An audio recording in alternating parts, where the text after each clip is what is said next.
Imagine being 20,000 feet above war-torn Europe, your oxygen mask freezing to your face, scanning the endless sky for enemy fighters that could appear from nowhere and end your life in seconds. This was the daily reality for P-51 Mustang pilots, the long-range hunters who turned the tide of the air war over Europe.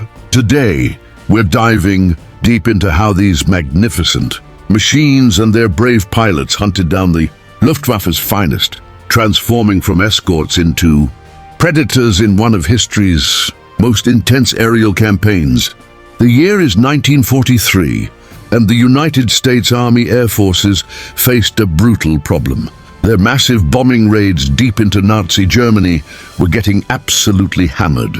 Without fighter escorts that could go the distance, B-17 Flying Fortresses and B-24 Liberators were sitting ducks for German fighters. Losses were catastrophic. On some missions, 20% or more of the bombers never made it home.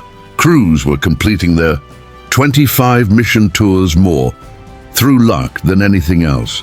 The Luftwaffe owned the skies over the Reich, and everyone knew it. Enter the North American P-51 Mustang, a fighter that would completely change everything. But here's what most people don't know. The Mustang almost didn't happen. It was originally designed for the British, created in just 117 days, which is absolutely insane by today's standards. Early versions with Allison engines were good at low altitude, but struggled higher up, where the real fighting happened. Then someone had a brilliant idea. What if they stuck a British Rolls-Royce Merlin engine in this American airframe? The result was pure magic. The P-51B and D models could climb to 30,000 feet, cruise at 360 miles per hour, and here's the game changer: fly over 1,500 miles with drop tanks. Finally, American bombers would have a guardian angel that could stay with them all the way to Berlin and back. But having a long-range fighter was only half the battle. The tactics, the strategy, that's where things get really fascinating. In early 1944, a new commander arrived who would revolutionize how the 8th Air Force fought. Major General Jimmy Doolittle, yes, the same Doolittle who led the famous Tokyo raid, made a decision that seemed crazy to many at the time. He told his fighter pilots to stop flying in tight formations around the bombers. Instead, he unleashed them. Go find the Luftwaffe and destroy them wherever they are. On the ground, in the air, it didn't matter. Hunt them down. This was psychological warfare as much as military strategy. Luftwaffe pilots now had to worry about Mustangs dropping out of the sun at any moment. German fighters scrambling to intercept bombers suddenly found themselves intercepted. Airfields became death traps as Mustangs strafed anything that moved. The hunters had become the hunted, and the Germans knew it. Pilots who had once owned the skies now flew in constant fear. Let's talk about what it was actually like to fly these missions. Picture this. You wake up at 0400 hours in freezing England. Breakfast is powdered eggs and weak coffee. Briefing reveals today's target. Maybe ball-bearing factories in Schweinfurt or oil refineries in Ploiești. You climb into your Mustang, which is basically a fuel tank with wings and a massive engine.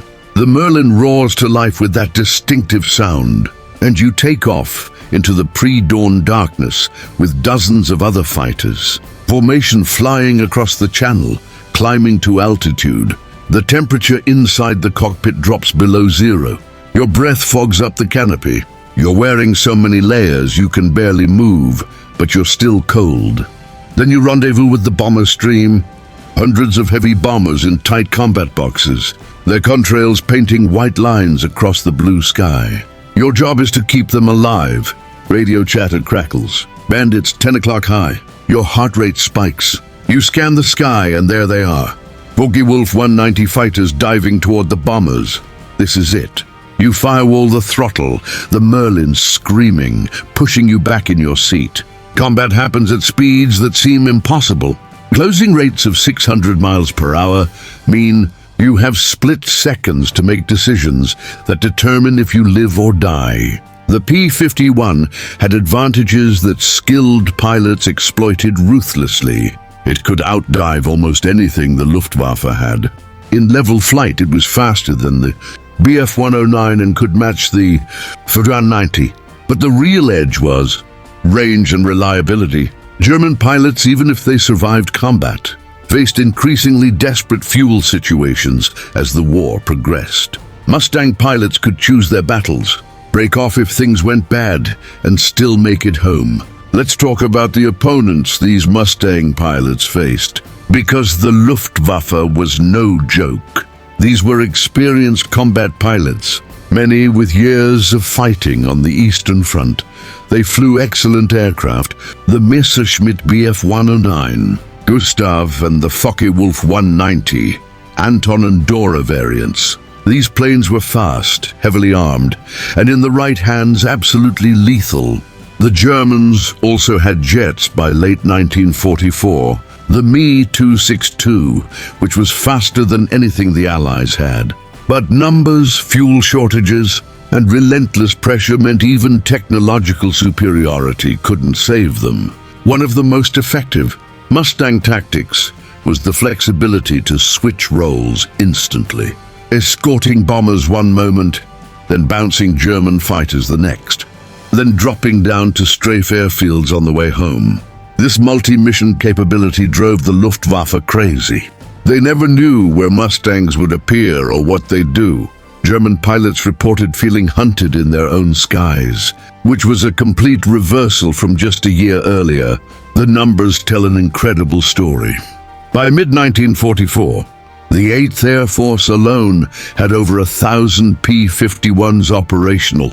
They flew thousands of sorties every month, providing escort, conducting fighter sweeps, attacking ground targets. Mustang pilots claimed thousands of aerial victories, though like all air forces, some claims were probably optimistic. But even conservative counts show the P-51 absolutely dominated. More importantly, bomber losses dropped dramatically once Mustangs provided full escort coverage. Missions that would have been suicide in 1943 became routine by late 1944.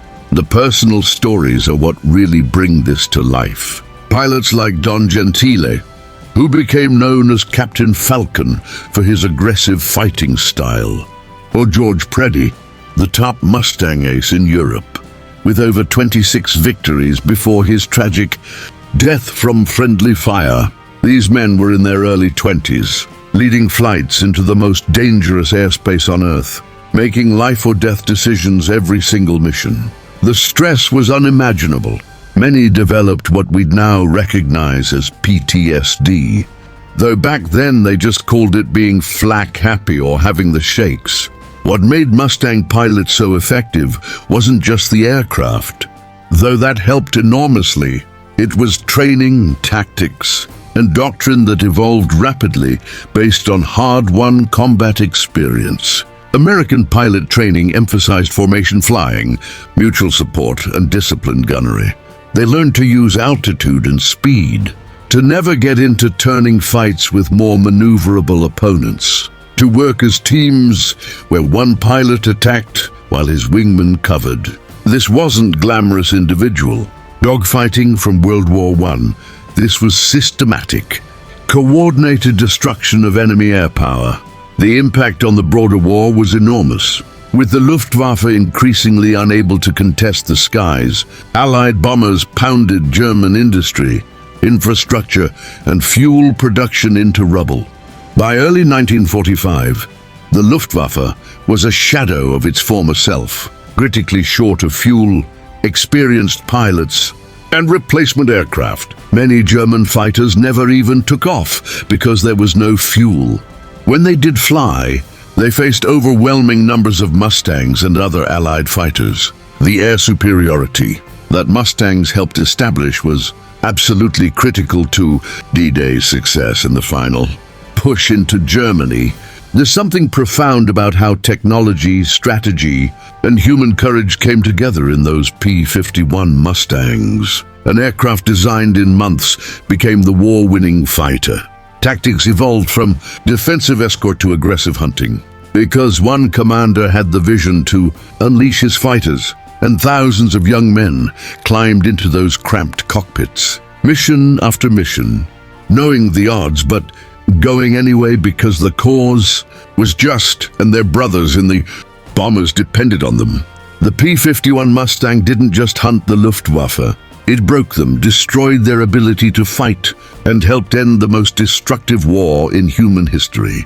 That legacy, written in contrails across European skies, remains one of aviation's greatest stories.